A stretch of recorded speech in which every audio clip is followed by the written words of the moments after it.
that rendition of Be Still My Soul is sung by Brigham Young University's Vocal Point a cappella group. And I don't remember how it came into my life, but it was a little over a year ago. And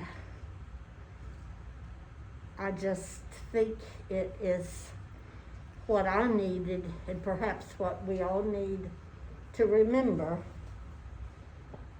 the beauty in music, the beauty in nature, the beauty in each other. Faith is such a mercurial thing to explain, or it is for me.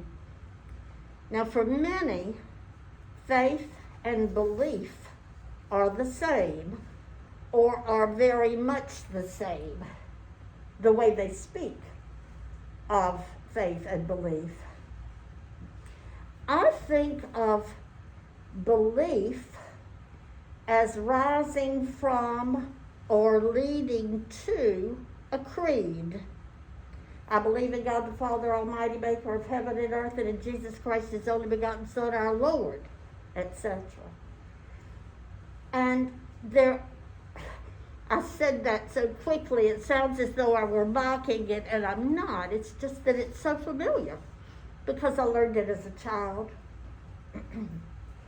It's almost as though some Christians are a bit afraid that if we don't force faith into a belief or a set of beliefs, that it will get lost or be hidden, and it might not pass into the next generation. Or at least it might not pass into the next generation without some frills being added to its coattails, or something being taken away. But as for me, give me that old-time religion. It's good enough for me. We've sung that since I was at Winston-Salem Friends. I remember we've sung that. You all probably have either sung it in your other churches, or your parents have, or grandparents have.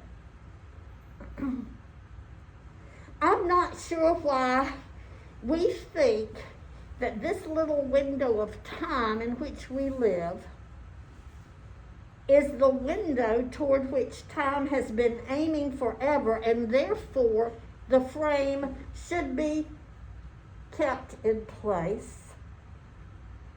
And we think it's the window in which perfection must be reached, or else we're not doing our jobs. I really do know why we feel that way sometimes, and that is because of God's great mistake. And yes, God made one great mistake. Out of all the choices God might have had, God made us human. And you know what that means. We humans, with all our expectations and hopes and dreams, we sometimes don't find that our souls are very still. We don't find that we trust God. I believe that most of what we say or do or see or build or create is not permanent, but transitory. And I think that's not a bad thing.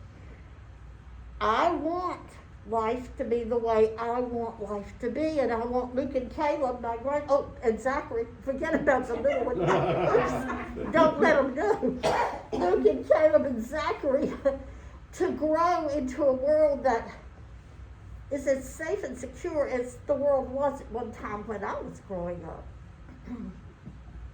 But, you know, I have to remember that what I think of should be permanent is not necessarily permanent. And I'll tell you one clear example of that is of 3 times in my life when I have decided that my hair had to be curly.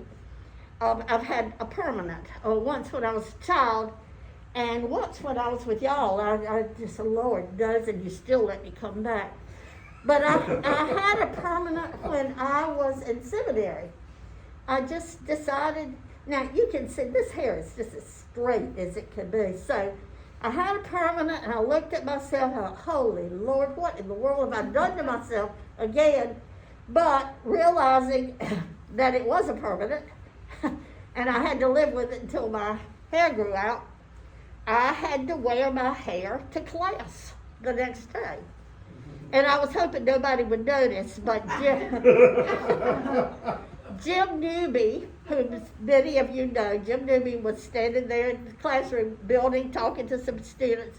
And Jim took one look at me and he said, well, I won't tell you exactly what he said, but he said, oh my goodness, I sure hope that's a temporary.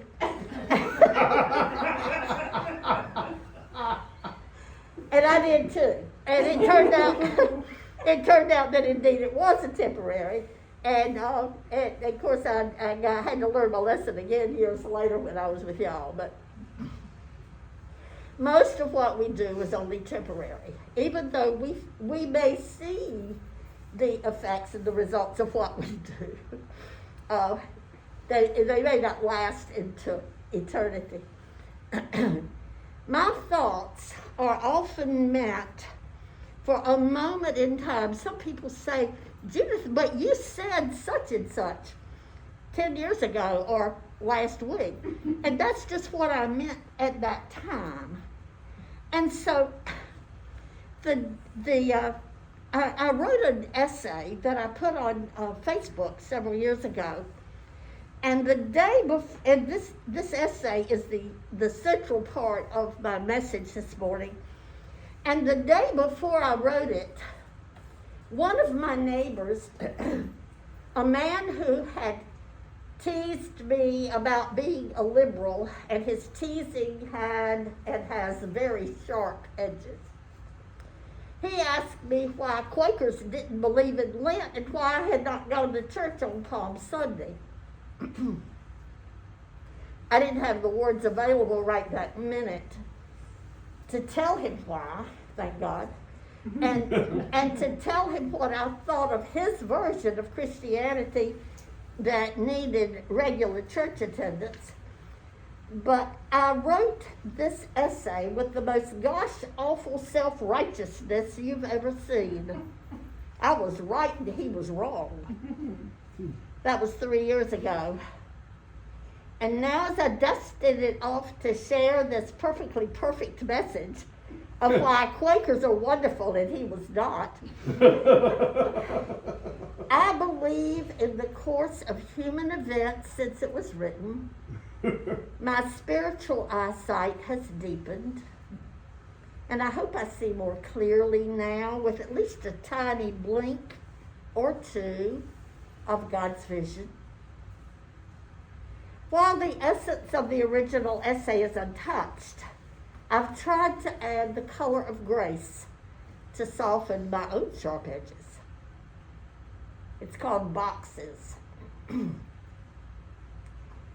Christianity is too often practiced, taught, explained, as though it can be conveniently packed away in boxes after one subject is taken care of and carefully labeled so no box will be unpacked before it's time.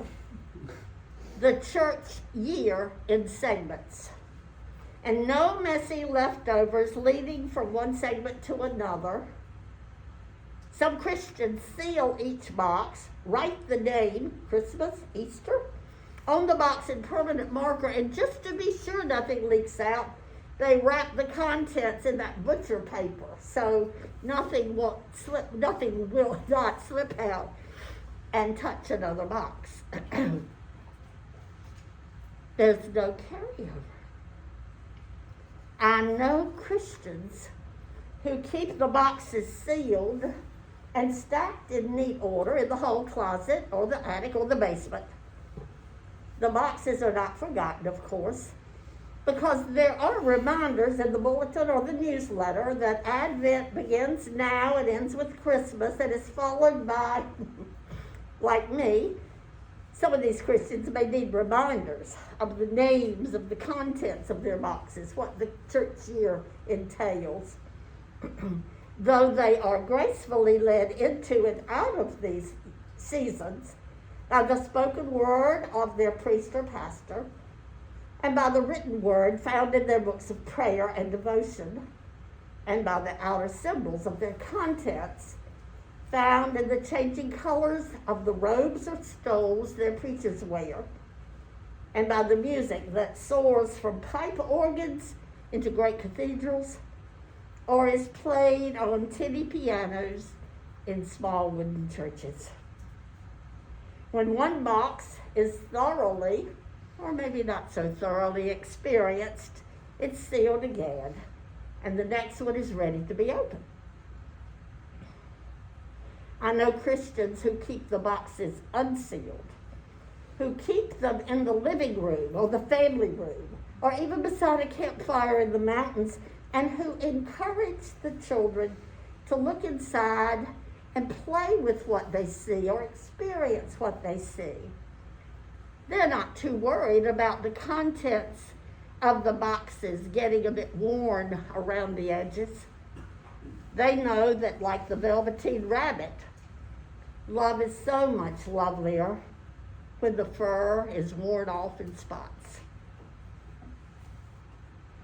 I know Christians who have no boxes at all, who need no reminder of their faith other than what their preacher preaches or what their mamas and daddies told them when they were children, this old-time religion. They don't have boxes in their churches or their homes, because really there's only one box, and that is marked, "Don't rock the boat."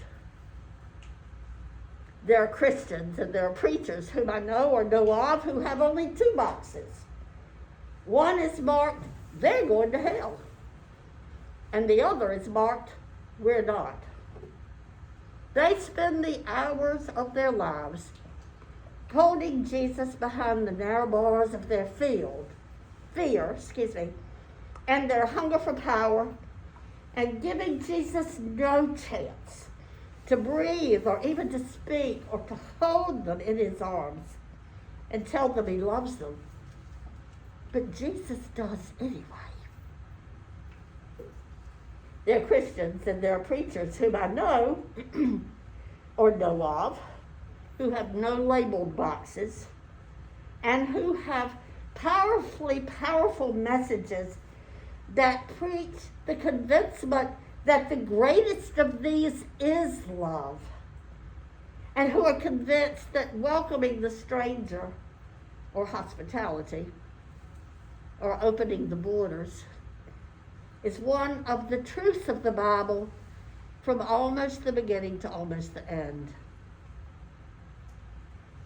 I know Christians who have heard that there are boxes, but for whom the seamless years are unsegmented and are even unnamed. These Christians experience Christmas and Easter and Advent and the times in between these named times with little notice, because there is no difference between and among them, despite not being able to ignore the ubiquitous cartoon bunnies and the fat Santas who bring toys and games to the children whose parents can afford to pay them under the table. The differences in the ways we follow Christ or follow Jesus' teachings, if that feels more comfortable, too often act like wedges that push us farther apart. Differences among Christian faith and practice began just as soon as Christianity began, or before maybe, and is marked in Scripture even before most of the Gospels were written or begun to be written. In his letter, James refutes Paul's teachings of salvation by faith alone. No, James writes, it's faith and works. Now, wouldn't it be wonderful if that were already resolved 2,000 years later?